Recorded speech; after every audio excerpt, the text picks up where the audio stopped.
This morning on University Report, we'll learn about the disinformation tied to Girl Scout cookie health rumors. Also, we take a look at an on-campus protest following the detention of an international student. Our girls are under attack! What do we do? We'll also tell you about events like the Dance Marathon, which brought people together for a good cause. And we'll slow it down a little with a Como Zoo pop star, Chloe the Sloth. Well, my favorite part is getting to see everyone happy and all the joy around here. We've seen a lot of snow in Minnesota recently. We've got the 5-day forecast ahead. The weather might not show it, but it's baseball season here at Target Field. Coming up, you'll hear from some fans from the Twins home opener against the Astros. Keep watching to learn about these stories and more this week on University Report.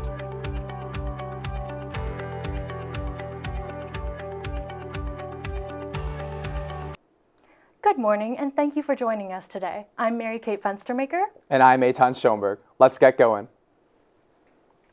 We start off with an on-campus protest involving university workers and students. The protest came just days after a university graduate student was detained by ICE. But the event's purpose went beyond the detention. I was there to learn about what the protesters were rallying for. Who makes the U work? We make the U work! University of Minnesota workers and students rallied on campus Monday afternoon, saying the university has been politically repressive. I'm no stranger to the constant disappointment that comes with being governed by this institution's presidents and board of regents. The protest was organized by the university's clerical workers and graduate labor unions with support from the SDS chapter. SDS, Students for a Democratic Society, has been attached to many protests on campus as of late and often collaborates with other groups for various causes. 4 days before the rally on March 27th, ICE detained a university graduate student at an off-campus location. No one is illegal! All power to the people! Details were initially very limited. The protest was planned before the detention, but the news drew more community attention and attendance to the rally. Horrified but not surprised. I had just been talking to a friend of mine earlier in the day about how what we were seeing at Columbia was inevitably going to happen here at the U. Location played a large role in the protest as it was held outside 2 administrative buildings, which have historically been a center of on-campus activism. At the protest, the groups laid out demands to University President Rebecca Cunningham, such as stopping retaliation against campus protests and protecting immigrant workers. Rebecca Cunningham and her regents have made no indication that they care for the safety and well-being of the students, staff, or faculty on this campus. No, not a stranger to political repression by this university. I'm just continually disappointed, and I feel a lot of concern and a lot of fear for people who are still students. Various local groups protested the university's compliance with the Trump administration. Political repression doesn't work if you have people continually fighting against it, right? Restrictive protest policies. Since the grad student was detained, federal officials have said the detention was not due to any involvement in protests, but rather a drunk driving infraction. Thank you for that reporting, Eitan. The undergraduate student government's vote for president and vice president has ended, and we should know the outcome within a few hours. This year's race was between Samia Abdul and Riley Hetland for president. Both candidates focused on safety and benefits, but also had some differences. Abdul's focus was geared towards the importance of protections for undocumented students, while Hetland focused more on environmental policy. Election results will be certified by 8 p.m. today, and we'll keep you updated with the latest. After the break, we'll talk with Jacob Kappenman live about the Twins home opener, and we'll tell you about a wicked event tonight on campus.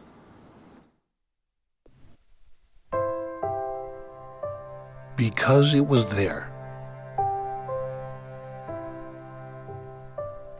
Because determination overcame distance. I believe that this nation should commit itself to achieving the goal of landing a man on the moon and returning him safely to the earth. Because the unsolvable was invitation enough. Why are we driven to discover? Because we can change the course of history. Because tomorrow's visionaries need focus today. At the University of Minnesota, with each student comes an opportunity to set their sights higher and to show them the way, so our graduates can shape the future and fulfill the dreams they haven't yet dreamt. Because renewable energy can sustain us all. Our students envision the sun powering homes on every block, wind-blown ideas launching entirely new economies, and fertile soils fueling cars and people alike, protecting the harmony between humanity and nature. Because self-expression can move 1,000 souls. Be it a song or a dance, a canvas or a poem, the arts are vital to the U of M experience, as are self-discovery and moments of sheer amazement. Because cancer can be conquered by targeting medicines, customizing treatments, and transplanting stem cells, incurable cancers can become survivable. Terminal can be redefined as treatable, and optimism can spread once again. Because human rights need champions. From classrooms in Minnesota to courtrooms in Uganda, assembling a collective voice for change allows dignity to return and extends human rights across the globe. Because clean water ensures quality of life. It's essential to the health of all nations, so we're studying models and molecules. We are committed to making clean water flow freely, from the headwaters of the Mississippi to the slums of Mumbai.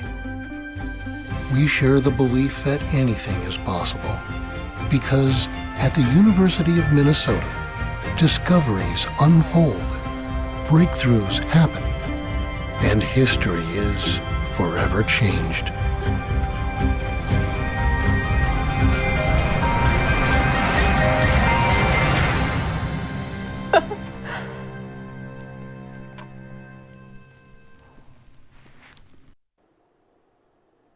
With the start of spring comes the beginning of baseball season. Reporter Jacob Kappenman checked out the Twins' home opener yesterday and talked to fans about the upcoming season.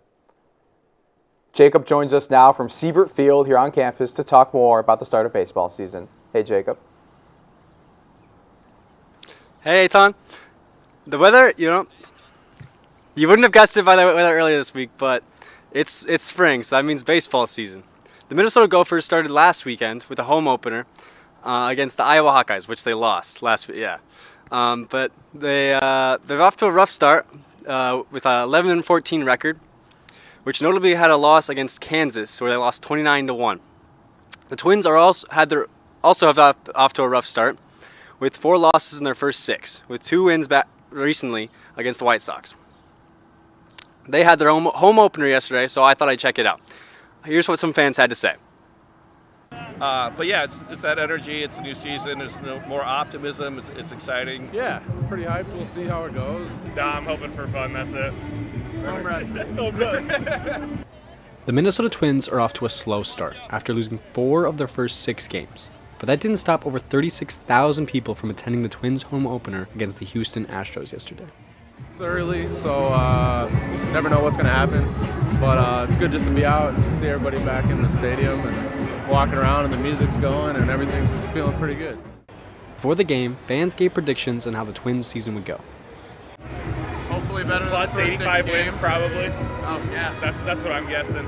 Plus 85. It's hard to tell. Somebody asked me on the way over here, what do I think? And I'm like, I never know. Like, they had a rough start, but I'm an optimist. Hopefully they're going to be pretty good, but you just never know. Hopefully we win some more games. I want to get into the playoffs. Not looking so good right now, but hopefully we can get there. The Twins got off to a hot start with Matt Wallner and Brian Buxton scoring in the first inning. But the Astros quickly tied the game with Christian Walker and Jeremy Pena hitting back-to-back home runs in the second inning. The Astros took the lead in the fourth inning after a single by Brendan Rodgers brought home Christian Walker and Victor Cartini. He is going to score as well. The Twins would have no reply as the game would end 5-2 in favor of the Astros. Game, Christian Walker in foul territory will put it away. This loss leaves the Twins at a 2-5 record and bottom of the American Central League. They will move on and play the Houston Astros twice more this week, both on Saturday and Sunday at 1 p.m. The Gophers will play tonight, hosting Penn State. UMN students can get free entry and free Chick-fil-A sandwiches with their U card. That's all I've got for you, so back to you, Eitan. Thanks, Jacob. If anyone feels the urge to sing their heart out, tonight there will be a Wicked Sing-Along movie night at Kaufman Memorial Union. The movie will start at 7 p.m. in the Union Theater, and it is free. There will also be a photo booth and free mocktails from 6 to 8, first come, first serve. The musical adaptation is a retelling of The Wizard of Oz, and it's the winner of a Golden Globe and 2 Oscars. For more information, you can go to the Student Union and Activities website. Our 5-day weather forecast with Kylie Kendall is coming your way. After, we'll hear about a disinformation campaign about Girl Scout cookies and why they're safe to eat. So you don't have to feel bad about eating that entire box of Thin Mints. We'll take you to a dance event that raised money to fight children's cancer.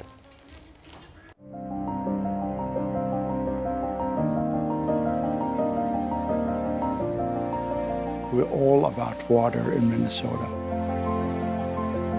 I've been here approaching 50 years.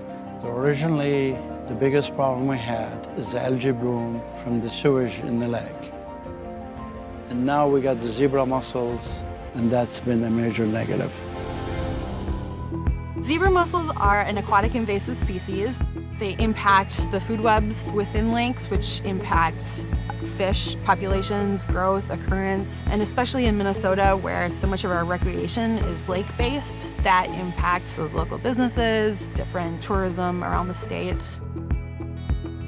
Zebra mussels were first found in the Great Lakes back in 1986, and since then they have spread throughout much of Minnesota.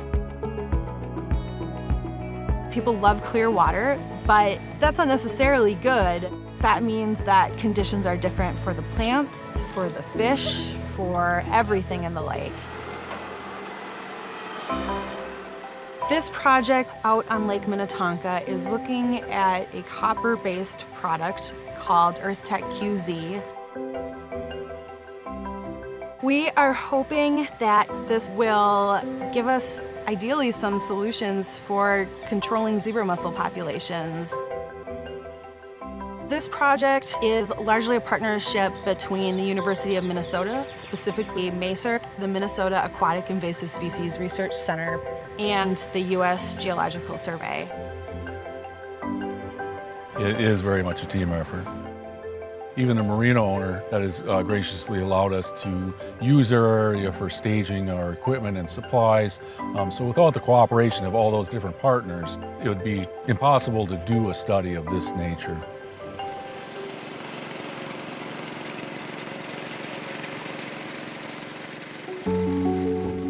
There are a lot of infrastructure and businesses existing relying on the lake. It's not only the marinas, it's everybody around Lake Minnetonka will suffer subsequently. Well, the zebra mussels over on the east end of the lake make it clear. It looks like an aquarium over there. So during the daytime, it's kind of tough to fish. Zebra mussels affect our boats by getting into the motors. They affect the beaches. They get on the rocks. People step on them, cut their feet. So it just makes it less desirable to use the lake. And as a business that's in a lake community, that affects us.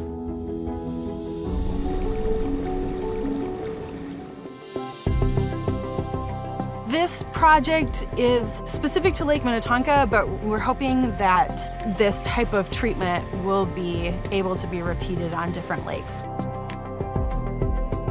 The University of Minnesota's Aquatic Invasive Species Research Center is one of a kind. It's the only one like it in the country. And the work that we're doing is protecting Minnesota's lakes. The University of Minnesota is absolutely essential in this matter. And it's a profoundly positive experience for us to be part of it.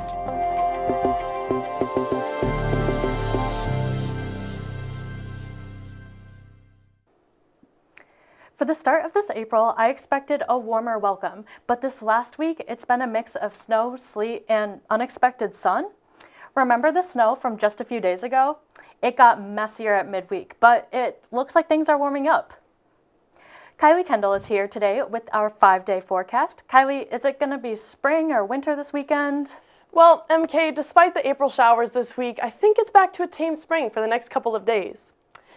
So it's not going to be quite as warm as we've had in the past couple of weeks, but still better than that snow and sleet that we had. Now, today is going to be the warmest that we've had, with a high of 51, might reach it, might not, with only a low of 33. It's going to be cloudy all day, low chance of rain, and it looks like it's going to be the last cloudy day for a while, which would be nice, because Saturday is only going to be cloudy in the morning, sunny in the afternoon, and a high in the upper 40s and a low of 28 with a little more wind. Sunday looks about the same, highs in the upper 40s and lows in the mid-20s and partly cloudy. Monday's a little cooler with a high of 41 and a low of 26, and Tuesday's looking like the start to a very warm week. A high of 56 with a low of only 37, not much wind, and we'll definitely get plenty of sun as the day goes on. And that's a look at the next 5 days. I'm hoping that this warm weather stays for good this time. Back to you, MK. Thank you, Kylie. Maybe the spring weather will finally stick. We'll see. Right before this year's cookie season, a published report created concerns regarding Girl Scout cookie ingredients. I got to talk to some of the Girl Scouts, some parents, and health experts about the claims before the cookie season wraps up this weekend. This is what I found. Girl Scout cookies have been an American tradition for generations, with about 200 million boxes sold annually. But this season, the internet was filled with allegations. Like they've done studies on Girl Scout cookies where they break them down and find out what's in them. Oh, holy shit. First thing I do is cut out Girl Scout cookies. These cookies are filled with problematic levels of toxic heavy metals and toxic weed killer. Toxic additives linked to both autism and cancer. In December, an online report spread rapidly claiming that Girl Scout cookies contained several harmful ingredients.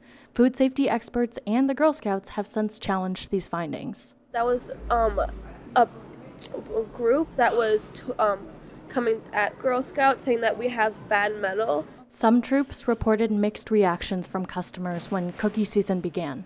It taps into things we all kind of cherish, right? Girl Scout cookies, for many of us, are a childhood memory, but it's also one where we just don't know what's in our food. And so how can something this delicious taste this good unless it's fake? The timing of these claims did appear to be strategic. Yeah, right when cookie season happened, so it basically scared off a bunch of people. Yeah, like nothing is amazingly healthy these days. Eat them at your own risk, I think. People are motivated by wanting to control their environment. Just don't eat this one thing. You're giving people an easy way to feel more in control of their health. Girl Scout cookies have actually been around for more than a century. When you see organizations that are kind of institutional or foundational, like the Girl Scouts, attacked for something as universally loved as Girl Scout cookies, start to ask questions. It is really easy to use slick-looking web pages. It's really easy to use big scientific words so that they think, oh, yep, this is it. This is the accurate truth, and that is scary. Despite the initial controversy, many Girl Scouts remained focused on what matters most to them. I've been a Girl Scout since kindergarten. It means to me making people happy because it's only a seasonal thing for 2 months, so they get really excited when I sell cookies. But in the end, cookie sales represent just one aspect of the Girl Scout experience. I like spending time with my friends and volunteering, and then we like to go on trips and get food and just hang out and talk, and so I like doing that. As cookie booths disappear until next year, troops are now turning their attention towards summer activities and community projects, ultimately keeping the same traditions that started over 100 years ago. However, this weekend you might be able to catch a few more cookie booths before it's too late. Cookies are $6 a box, and cash, card, and Venmo are all accepted. So apparently it's not syllabus week anymore. The end of the semester is coming up pretty quickly. Unless you're graduating, it's time to start thinking about meeting with your academic advisor. To see your registration time, go to the MyU website and check the Academics tab. From there, you can start building your perfect fall schedule. I personally like to think I'm a pro when it comes to using Schedule Builder, so. This past weekend, a student group here at the U held its annual Sodathon fundraising event. Kylie went to check it out. The 8-hour-long event was the final fundraiser of the school year for Gillette Children's Hospital. In attendance were kids from Gillette and their families, dancing and joining in on all the fun, one of them even being a bit of a celebrity. Zalea Jazara Wandrick is the 2024 and 2025 champion who was nominated as the face of Gillette. This was Zalea and her family's third sodathon. My favorite part is getting to see everyone happy and all the joy around here. Mine is getting to watch them do the morale dance. The morale dance is performed every hour on the hour, designed to keep the kids energetic and moving. Not only was there dancing, but fun activities such as 9 square and hula hooping, and games including red light, green light. Green light. Red light. There was a silent auction throughout the night, and people could pay to nominate friends to participate in minute-to-win-it games and karaoke. I think I've seen this film before, and I didn't like the ending. Entertainment for the long day included performances from dancing groups to concerts from local artists, which of course prompted more dancing.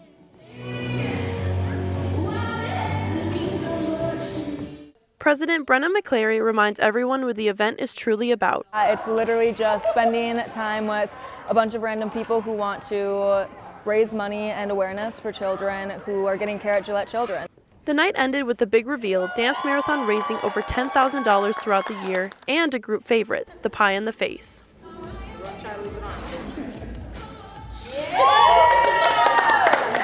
It was a full day of dancing students dedicated to bringing awareness and smiles to the children of Gillette. Kylie Kendall, University Report. I might have to try that morale dance the next time I'm cramming work at Walter. Anyway, the Dance Marathon is always looking for new members, so for more information on how to join, check out our website at z.umn.edu/universityreport.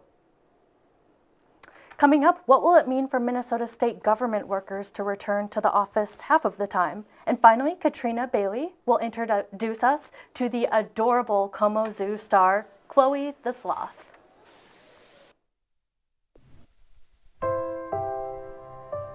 Because it was there. Because determination overcame distance. I believe that this nation should commit itself to achieving the goal of landing a man on the moon and returning him safely to the earth. Because the unsolvable was invitation enough. Why are we driven to discover? Because we can change the course of history. Because tomorrow's visionaries need focus today. At the University of Minnesota, with each student comes an opportunity to set their sights higher and to show them the way, so our graduates can shape the future and fulfill the dreams they haven't yet dreamt. Because renewable energy can sustain us all. Our students envision the sun powering homes on every block, wind-blown ideas launching entirely new economies, and fertile soils fueling cars and people alike, protecting the harmony between humanity and nature. Because self-expression can move 1,000 souls. Be it a song or a dance, a canvas or a poem, the arts are vital to the U of M experience, as are self-discovery and moments of sheer amazement. Because cancer can be conquered by targeting medicines, customizing treatments, and transplanting stem cells, incurable cancers can become survivable.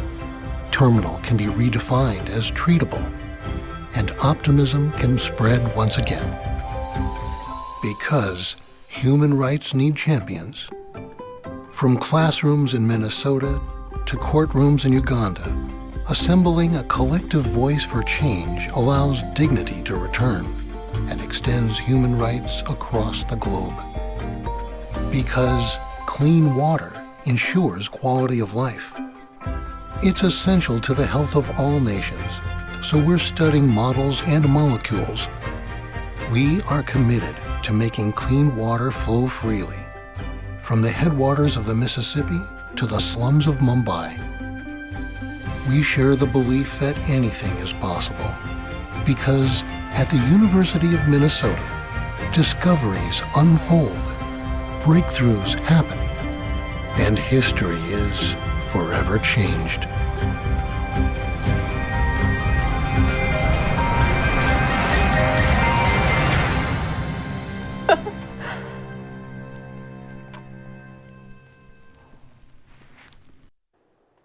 Welcome back. A little over a week ago, Governor Tim Walz changed the state employee remote work policy.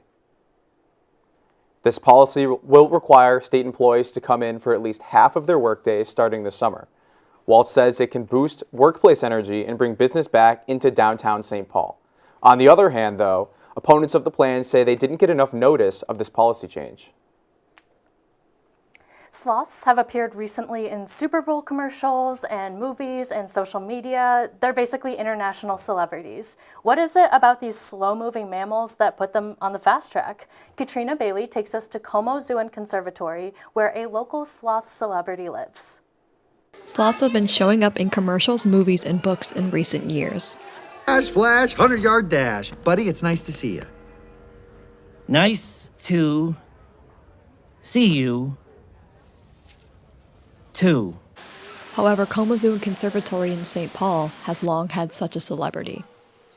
In the tropical encounters enclosure nestled between birds, tortoises, and turtles lies Chloe, a Hoffman's two-toed sloth born in the Jacksonville Zoo. Chloe came to the Como Zoo when she was a year old. Usually found in her tree, she comes down only for zookeeper talks and educational sessions. Sloths sleep for an average of 20 hours a day and move 0.17 miles per hour when threatened. Despite being slow-moving, visitors are always quick to visit Chloe. I actually identify with her because that's all I want to do all day too. Just sleep? Just sleep. Yeah. That's how I feel. How do you feel? I like sloths. I really like them. I know that a lot of people think they're smelly, but I don't really care because they're adorable. Yeah, Chloe's a cute name. Yeah. She's cool. She's just chilling. I reached out to Chloe for a comment, but she was preoccupied. Outside of tropical encounters where Chloe lives at Como Zoo, I found out that she is turning 21 in August. One of the zookeepers even mentioned they might need to buy her a beer. Sloths can live up to 30 or more years of captivity, so Chloe still has a long life ahead of her. Katrina Bailey, University Report. You can see Chloe every day of the year at Como Zoo and Conservatory in the Tropical Encounters enclosure. You can also see another adorable two-toed sloth who was born just Wednesday to 6-year-old Sago, who gave birth completely upside down. I will have to go see the new sloths, OMG. I still can't believe Chloe declined to comment. That's all for this morning's University Report. I'm Mary Kate Fenstermaker. And I'm Eitan Schoenberg. Thanks for watching and have a great Friday.